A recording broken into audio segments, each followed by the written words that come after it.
what your name is and how you knew a career in healthcare was the right fit for you. So my name is Joann DeSanto, and I've actually been involved with healthcare for majority of my life.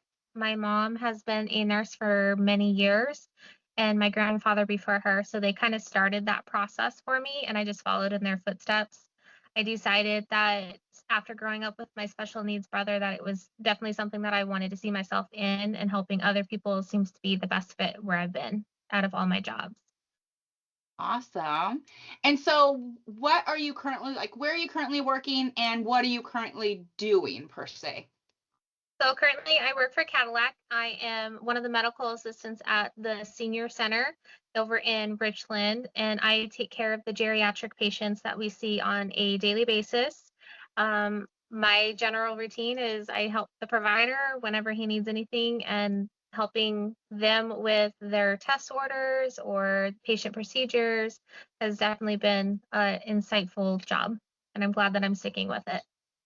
That's so neat. Like huge like kudos to you because I personally could not work in like healthcare and I don't know how well I would do, with more of like the elderly side or even like pediatrics. Like my patient level, like my kids are all grown, so my patience level I think is like just left. So goodness. I started actually with the MAR program that was offered through my classes. So I started out as an MAR and rotated through the different clinics. And I worked in a facility that actually started with pediatric. And then I went from there. I did this different specialties of cardiology, Northwest orthopedics. I did dermatology for a little bit. And then I did found my way over to the senior clinic, and I seem to really enjoy it over there. That's awesome. So, like doing explain kind of for those that don't know what the MAR program is and like how Catholic partners, I know they partner with other colleges, but partners with charter college to assist kind of students and like what does that look like from the gate? So starting out, I started out as basically part-time. I would go in between classes, or when I wasn't working for the college as work study, then I'd go in between the classes, work for Cadillac, kind of get some hands-on feel for the program and see if that's something I wanted to do. The more I worked in the program, the more training and hands-on I got outside of the classroom. So I got to utilize those skills that I was being taught for those months during that course of that program of the medical assistant, that it's been helping me on a daily basis now. And I was able to transition from that role as part-time to full-time with the hospital. That's awesome. So you're just gaining additional hands-on training while going through your MA program at charter college basically then. Yeah, it was a lot of I learned best with hands-on. So I felt that it was a program that definitely helped me. I was able to maintain my schoolwork, provide what I was learning in school, apply it to the MAR program, and in the MAR program, gain that knowledge and training that I may have not been getting from the college, but be able to increase my knowledge base with just having that fundamental background as a starting point for me. That's fantastic. I mean, I feel like just anybody that learns more hands-on than, visual or those type of things that, definitely look at those options, even if it's not MAR, but like even volunteer work or anything like that as well. Correct. And Yeah, that's what I did with the college when I was the federal work study student. I was in the lab a lot. So I got to see a lot of hands-on experience, how other people were learning, how I could help them. And I found that the school definitely helped on both ends of that aspect. I love that. I love that. Um, what skills do you think, Joanne, are most important for new medical assistants? The ability to multitask is very priority, especially in a high-paced environment. You have to be able to set your own needs aside and take care of that patient. You're never going to have the same routine on a daily basis. On my end, it was being available when my provider needs me available, having all of the tools necessary. I've had my notebooks with me, I've had pens with me. I make sure that I have all of my stuff set out for the provider for any activity that they may need done that day, such as a blood draw, a test result reading. I need to go Quest records. I have all of that ready for my provider, ready to go before he even comes in. So then all he has to do is visit with the patients and not have to scramble to get everything done. So I think keeping yourself well organized, making sure that, like I said, you have everything ready to go, because you never know what's going to happen last second and you're searching all over and you're like, yeah, I don't have time for this. Where is it at? And then you're delaying patient care at that point. Yeah. Speaking of this, I mean, you were just talking, before we got started, you were talking just of how busy you were today. So what's like your go-to snack or drink to keep you energized, during a long shift? I favor a lot of drinks.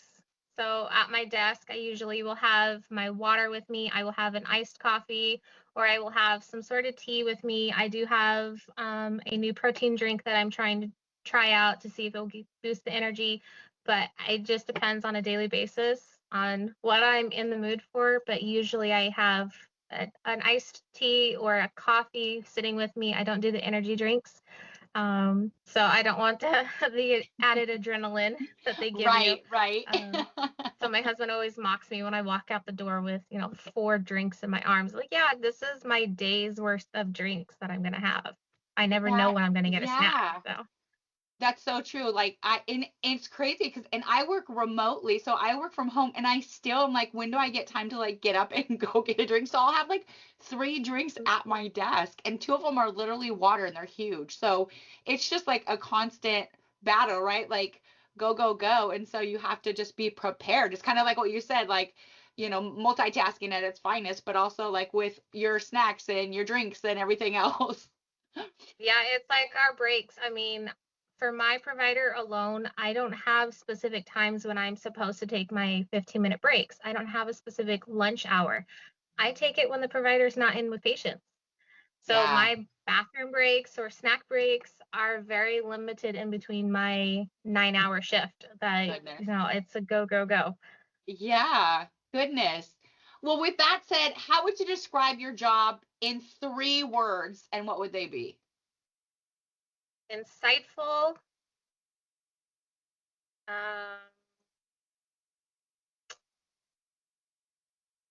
enlightening, and then I would say motivated. Okay. I think those are 3 choice words for you. Um, Yeah, it's like I said, it's never the same on a day by day. It changes. I could have 22 patients one day and 9 the next. It's a whole different atmosphere. It's just depending yeah. on the patients. Speaking of patients, what's the best like compliment a patient has ever given you? Well, one today that I got today was that they appreciated that I was so caring and thoughtful, because the patient came in very overwhelmed, wanted a lot from the provider, didn't know how to ask for help, and I was there. I showed them, I sat there and talked with them, and they were able to provide the information to me that the provider needed to be able to help treat them, and for them to walk out and say that I was caring and, thoughtful and being there for them just made their day, that they just had somebody there for them. And that's kind of what I look for on my daily days is, am I here to help someone other than myself? And that's my goal at the end of the day, is I do this because I care for other people. That's awesome. That is so fantastic. I think oftentimes patients, maybe they haven't been seen in a long time, or maybe they feel like something's going on, and so they're really nervous about even seeing the doctor. Like I've seen so many people that'll just hold off or neglect to go to the doctor because they're like, something's wrong, and I fear the worst. So how do you calm just a really nervous, upset patient? Like, what is that protocol for you yourself? From speaking from experience, since I'm one that tends to do that a lot, it's very noticeable when we're going in and we're taking their vitals that the patient, their blood pressure can be, sky high. Their pulse could be sky high. And it's because they're just nervous to come in and talk to the provider. They feel like they're going to get judged because of something that they need to discuss with the provider. But as a medical assistant, we're taking the information from the patient and then we're relaying it to the provider. Sometimes they don't want to open up to us. Even myself, I go to my doctor and they're like, "Do you want to talk to anything?" I was like, "Nope, I'm good." And then the doctor comes in and I'm full of questions. So it's just having that willingness to be there to accept them and let them know that you're not trying to be invasive. You're just trying to help them and help understand what it is that's bringing them to the clinic. It could be a UTI, it could be a bowel movement problem, it could be a heart condition. We never know what is really underlying these conditions other than patient just says, I'm fine. Yeah. So Yeah. it's sitting there and just being able to talk with them and most of the time it's just let them vent. That's kind of what they just need. Like you said, they just want somebody to talk to. And it's just having that person to listen to them. If Yeah. something's going wrong at home, a lot of people deal with depression. It could be numerous things, suicidal attempts, any number of things that could be bringing these people in. And if we're just showing them that, hey, we're not interested in what you have to say, I'm just going to get your information, go tell the doctor, and then go on my way, it's not really showing that you care for the patient at all. It's just showing, hey, I'm just here just to be here, kind of thing. Yeah. So really showing, empathy and caring to what's going on and just being that active listener then. Correct. Yeah. That's wonderful. What advice, Joann, would you give someone that was considering charter college, considering, going in and becoming like a medical assistant? What advice would you give somebody that's considering just that opportunity?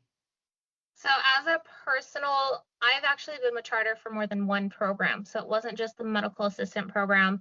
I did the billing and coding. I did the office administrative assistant program. I did so many of these other things on top of the medical program while I was with the school that it allowed me to build that trust with my instructors, build that trust with all the staff, and say, hey, this is a place I feel comfortable and be willing to come in on a daily basis to do my studies. As far as, I have nothing against CBC or WSU.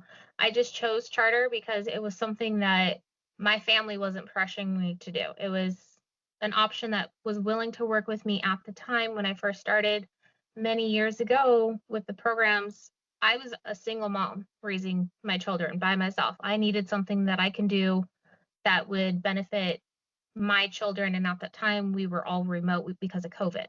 And when I did the medical assistant program, I had the full support from my family. They didn't care where I went to school. They were just proud that I was going back to school to begin with and that I stuck it out even after having surgery and being put on a medical leave of absence. I still Yeah. stuck it out. I stuck up with my grades. I pushed hard.